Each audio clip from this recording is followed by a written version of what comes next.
et nous arrivons aux finances avec une décision modificative. Monsieur Charriot. Oui, donc la décision modificative numéro 2 au budget 2018. Donc on va vous présenter un petit PowerPoint. Donc c'est une décision modificative qui est très succincte. Donc tout d'abord, ce sont des réajustements qui sont nécessaires, mais qui résultent plus d'ajustements ou de dépenses imprévues, sauf pour certaines dépenses d'investissement qu'on va vous détailler ici après. Et ensuite, ici, on va vous présenter uniquement les dépenses ou les recettes qui ont eu une incidence sur le budget. Donc les opérations comptables, le reclassement ne vous seront pas présentées dans le PowerPoint. Donc tout d'abord, les dépenses de fonctionnement impactées par la décision modificative. Donc sur les dépenses d'électricité, il y a une DM de 6 000 euros. Donc elle s'explique par le fait que depuis le 1er janvier 2018, l'électricité est assurée par Total, donc pour les compteurs qui sont inférieurs à 36 kVA, et Engie pour les autres. Donc un marché public a été signé avec, dans le cadre d'un groupement de commandes avec le CIEMEL. Et s'agissant du CCAS, il n'avait pas été intégré dans un premier temps dans ce marché. Donc c'est la ville qui a effectué la dépense. Donc il faut l'inscrire donc en dépenses complémentaires. Par contre, en face, il y aura une recette d'électricité car ça sera facturé au CCAS. Donc sur les fournitures diverses pour entretien des bâtiments. Donc là, on a une DM de 24 600 euros. Donc c'est un poste qu'on ajuste car il y a des frais exceptionnels donc, qui sont liés à un sinistre électrique au complexe aquatique, donc pour un montant de 5 100 euros. En face, on va avoir une recette avec les assurances. Et il y a également des travaux en régie donc pour la pose de LED à l'école de la Jodette et au complexe de la géométrie. Donc initialement, c'était en investissement donc, et c'est des dépenses qui passent en fonctionnement. Donc après, ça permet de les valoriser. Pour les espaces verts, on est sur le même principe. Donc il y a des achats de fournitures pour réaliser des plantations. Donc c'est réalisé par les services des espaces verts. Donc il y a eu 20 000 euros de dépenses de fonctionnement sur l'année 2018. Donc c'est neutre parce qu'on va les retrouver en investissement. Concernant l'entretien et réparation du parc de véhicules, donc une décision modificative de 2 550 euros. Donc cela, c'est aléatoire par nature. Là, c'est lié à des accidents de voiture et qui vont donner lieu à des remboursements d'assurance. Enfin, ou qui ont donné lieu à des remboursements d'assurance. Pour les prestations techniques diverses, donc il y a au global 13 600 euros sur l'ADM. Donc tout d'abord le recours à un conseiller en énergie qui dans un premier temps avait été inscrit en investissement et la dépense a été mandatée en fonctionnement, donc à hauteur de 5 500 euros. Et ensuite pour faciliter l'avancement de l'opération d'urbanisme Ardésie, c'est ça ? Oui. C'est pas Carnon 2. Ardésie, la ville a supporté les frais liés à la dépose des réseaux, soit 8 100 euros. Donc c'est une dépense exceptionnelle qui va être refacturée au promoteur. Pour les prestations entretien, terrain et espaces verts divers, donc là on a une DM de 6 700 euros. Donc ça concerne le bois de l'hôpital où la gestion est assurée par l'ONF, l'Office national des forêts, qui va réaliser ponctuellement des prestations pour le compte de la ville, donc diagnostic et entretien notamment. Donc en 2018, il y a une DM à 6 700 euros parce qu'elle avait été inscrite dans un premier temps d'investissement, elle a été payée en fonctionnement. En prestations diverses, donc on a une DM de 6 000 euros. Donc ça concerne la mission de l'avocat fiscaliste pour optimiser les recettes sur la taxe foncière sur les propriétés bâties. Donc ces conditions de rémunération étaient les suivantes. Un fixe de 8 000 euros plus 10% de recettes supplémentaires encaissées en fonction de ce qui est récupéré pour la commune. Donc là, vous avez les éléments. 2016, 51 502 euros ont été récupérés et en 2017, 51 704 euros. Donc il fallait bien le payer parce qu'il a bien travaillé. Voilà. Frais d'expertise et de contentieux, donc 23 600 euros. Là, ce sont les frais d'expertise pour le complexe aquatique. Concernant les achats pour la médiathèque, donc un montant de 1 013 euros, ça correspond au produit du désherbage et au fait que sur des non-restitutions de documents, il y a eu des refacturations qui ont été réaffectées à la médiathèque. Donc ensuite, vous avez la vue d'ensemble de l'ADM. Donc on voit que la décision modificative, c'est essentiellement sur le chapitre charges à caractère général, donc 104 063 euros. Des dépenses imprévues on diminue de 58 819 euros. Le virement de la section d'investissement, 57 726 euros. Donc en dépenses de fonctionnement, l'ADM est de 102 970 euros. Et on arrive donc à un total de budget après décision modificative à 13 753 397 euros. Concernant les recettes de fonctionnement, donc, on a sur les compensations fiscales versées par l'État. Donc, tout d'abord, les compensations sur les taxes foncières où il y a une diminution de 463 euros. Sur la taxe d'habitation, là, on a 14 627 euros de recettes supplémentaires. Et pour la taxe professionnelle, là, il y a une disparition complète où on passe à 0. Donc, là, il faut savoir que les bases fiscales définitives ne sont pas encore notifiées à ce jour. Et donc, le produit réel de la taxe d'habitation et des taxes foncières n'est donc pas connu encore. Pour la dotation de solidarité rurale, donc, on se réajuste à ce qui a été donné par l'État. Donc, il y a une DM de 11 943 euros en recettes supplémentaires.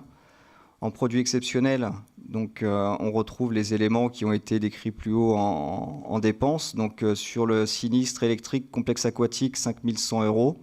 Pour les frais d'expertise complexe aquatique, 23 600 euros. Et pour le sinistre sur les véhicules, 2 550 euros. Bon, recettes diverses, c'est ce que j'ai expliqué également. Donc, pour la médiathèque, c'est le produit du désherbage et les refacturations qui ont amené 1 013 euros supplémentaires en recettes. La refacturation au CCAS pour l'électricité, 6 000 euros. Et la refacturation des frais de dépose réseau promoteur pour l'opération Ardésie, 8 100 euros. Travaux en régie. Donc là, c'est les 19 500 euros plus les 20 000 euros qu'on a vus plus haut qui permettent de valoriser ces éléments-là en investissement. Au niveau de la section de fonctionnement, au niveau global, donc la décision modificative, on a sur les recettes, dotation, subvention, participation, 17 107 euros de recettes supplémentaires. En produits exceptionnels, 31 250 euros. Et les travaux en régie, 39 500 euros. Et donc après, on arrive au même montant. En bas de page. Pour les dépenses d'investissement. Donc, accessibilité bâtiment, donc une décision modificative de 20 000 euros. Donc, les bâtiments concernés, il y a la Cressonnière, la Gémétrie pour le gymnase, le stade des Ardoises, le gymnase des Ardoises, gymnase et vestiaires de la Venaiserie. Pour le secteur scolaire, donc les écoles de la Jaudette et de Jules Ferry.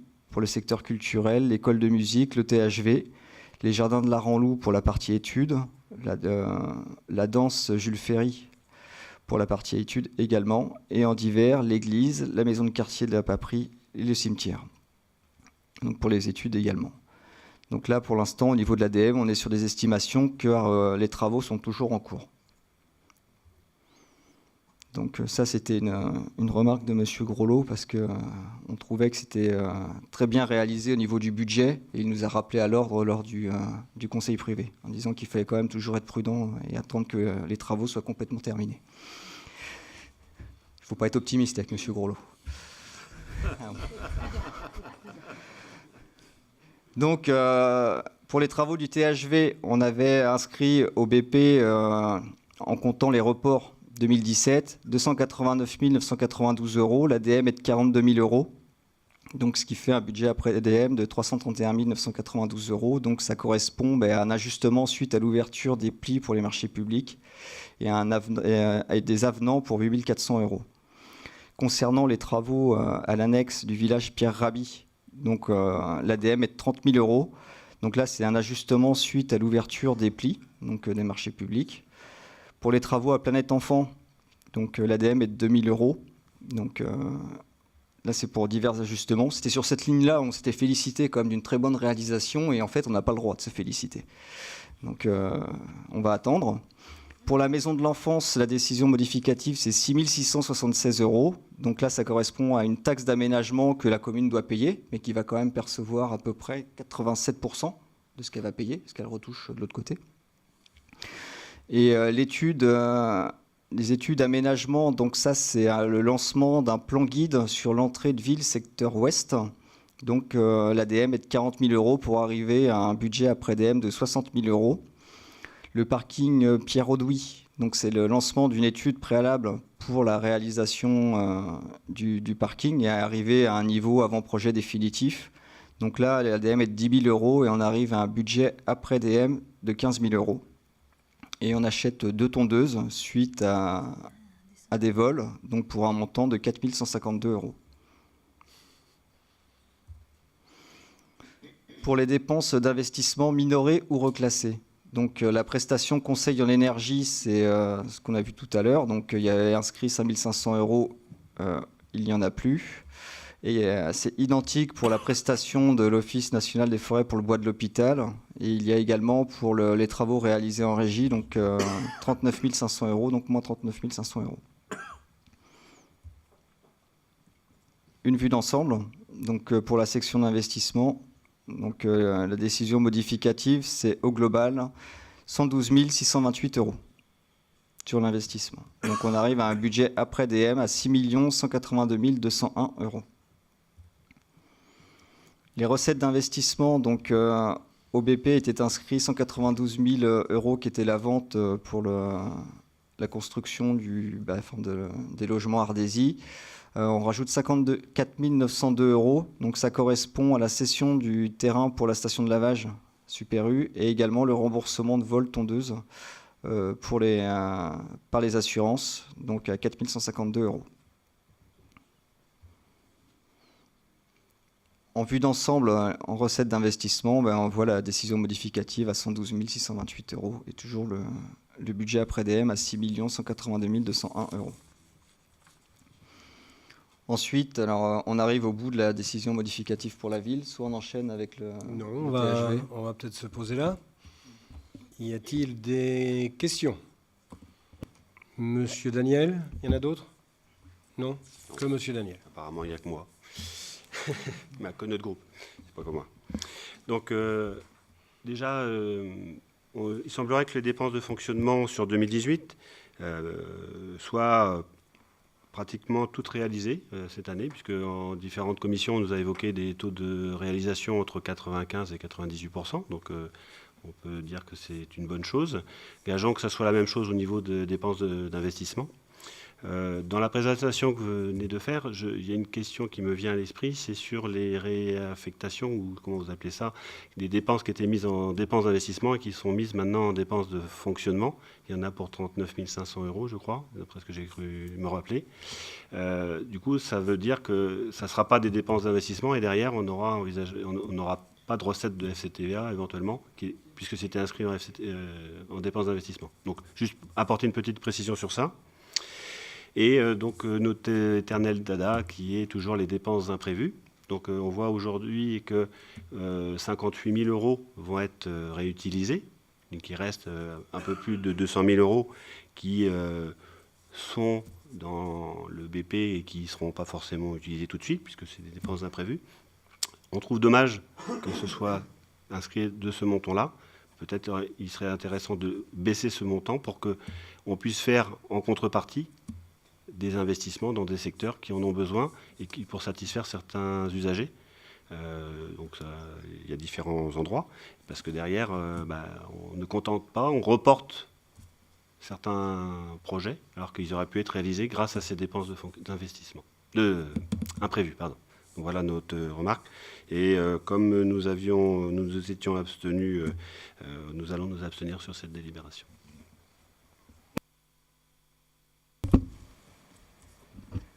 Donc sur le pourcentage de réalisation, il faut faire attention de ne pas se tromper.